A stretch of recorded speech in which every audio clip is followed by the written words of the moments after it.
And they're waiting for me at the entrance, which I thought was odd.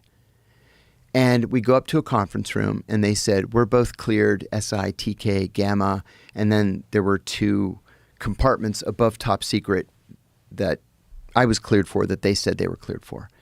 And so if the conversation necessitated it, we could go into that area. So they said, well, before we start, just wanted to ask you, just read your book. It was great. I loved it. Hey, what about this that you said in your book? And I was like, yeah, okay. Yeah, it was a cool story. What about this other thing? Yeah, I had fun. I said, it was kind of hard. It took me 9 months to write the book, 22 months to get it cleared. Oh, yeah, you got it cleared. Yeah, of course I got it cleared. 22 months it took me to get it cleared. I'm thinking, what an odd question. Then they start asking me about something called the Sam Adams Project. And I said, I'm sorry, I don't know what that means. And then the bad cop of the 2 says, we know you've been giving information to the Guantanamo defense attorneys. I said, what are you talking about? And then I said, wait a minute. Are you investigating me? And they said, yeah, and we're raiding your house right now as we speak.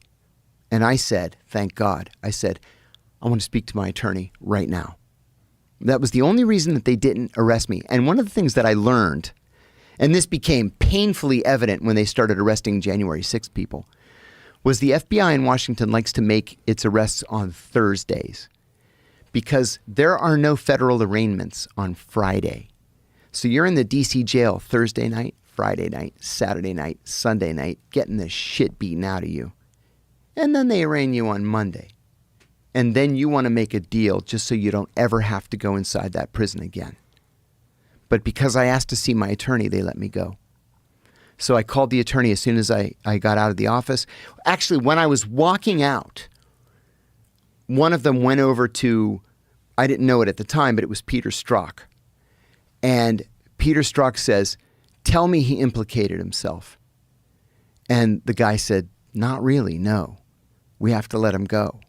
And so I grabbed my cell phone and I left, went to the attorney's office. They had already called my attorney and said they were charging me with espionage. I hadn't committed espionage.